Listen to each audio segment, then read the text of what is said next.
আমি অবাক হয়ে গেলাম।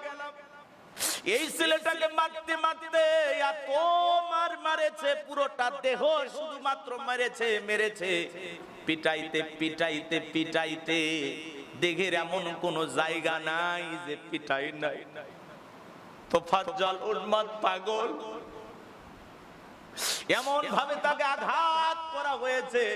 সে যখন পানি চেয়েছে, এই বিশ্ববিদ্যালয়ের ছাত্ররা ক্যান্টিনে নিয়ে গেছে, খাবারের প্লেটে কিছু সামান্য ডাল আর ভাত দিয়া বলতেছে খা, এটাই তোর জীবনের শেষ খানা, খা। এই খাবারটা খাওয়া শেষ হলেই তোরে মেরে ফেলবো। মৃত্যুর ভয়ে তোফাজ্জল নামের উন্মাদ সেই ছেলেটা এক দুই লোকমা করে খাবার তুলতেছে আর পাগল পারা হয়ে যাচ্ছে।